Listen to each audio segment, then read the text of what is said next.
Ce soir, sur les ondes d'Éduc Plus,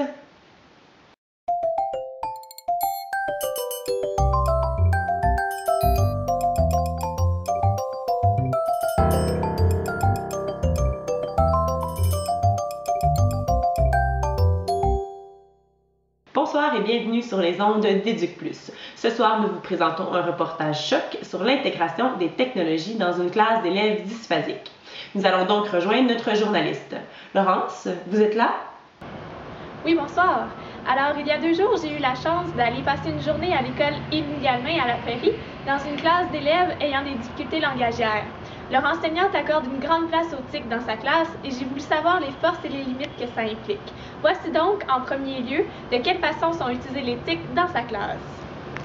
Alors, dans ma classe, on a 13 élèves qui peuvent bénéficier d'une mesure qui est la mesure 3810. C'est une mesure qui vient en aide aux élèves en difficulté. On leur fournit un ordinateur portable qui va les suivre tout le long de leur primaire jusqu'à leur secondaire.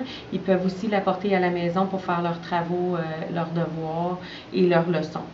Ils vont l'utiliser aussi comme s'ils ont besoin d'aller chercher des choses sur Internet, mais aussi comme ils vont utiliser le dictionnaire, des logiciels comme WordQ. C'est quelque chose qui les motive beaucoup aussi dans la classe au niveau de l'écriture et de la lecture. C'est vrai que les jeunes d'aujourd'hui doivent trouver une grande motivation en utilisant les ordinateurs de façon fréquente en classe.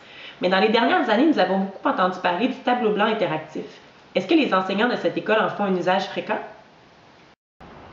Eh bien, justement, il y a 2 semaines, je suis tombée sur un article qui vantait l'utilisation des TIC, dont entre autres le fait que ça permet d'aborder des notions de façon beaucoup plus concrète et imagée pour les élèves. Voici donc l'usage qu'en fait une autre enseignante de cette école en adaptation scolaire. C'est parti?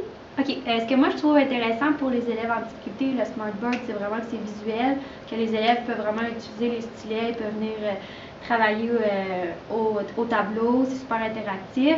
Ce que j'apprécie aussi dans le smartboard, je pense qu'il est là, mais pas dans l'actif, c'est que si on a un texte par exemple, on peut avec notre doigt encercler un mot, puis ce mot-là il va comme venir comme en plus gros caractères. Des fois, ça aide vraiment d'aller isoler un son, aller isoler un mot dans une phrase, donc c'est vraiment utile. Bon, selon le site Récit, l'intégration des TIC à l'enseignement apporte une valeur ajoutée à l'apprentissage, favorise la différenciation et augmente la réussite des élèves. J'ai donc voulu savoir si ces avantages se reflétaient dans la classe de Joanne Beauchamp. Voici donc ce qu'elle nous a répondu. Les avantages des TIC dans la classe de langage, ça motive beaucoup les élèves au niveau de l'écriture, ça augmente l'estime de soi. Avec le logiciel WordQ, les enfants peuvent trouver leurs réponses et ont moins de difficultés avec leur accès lexical. Ensuite, l'élève est actif, il exécute lui-même son travail, alors la tâche elle devient comme plus un plaisir. Il facilite la différenciation. On a aussi les habiletés sociales. Certains élèves sont meilleurs. Ils vont aider d'autres élèves qui ont plus de difficultés. On travaille beaucoup l'écriture et la lecture. Nous avons fait aussi un petit film sur ce qui était leurs difficultés, qui étaient les troubles de langage, et ça a beaucoup travaillé leur estime de soi. Il est vrai que ça semble être un plus pour sa classe, mais est-ce qu'elle y trouve quelques désavantages? Eh bien, je lui ai justement posé cette question et voilà ce qu'elle m'a répondu.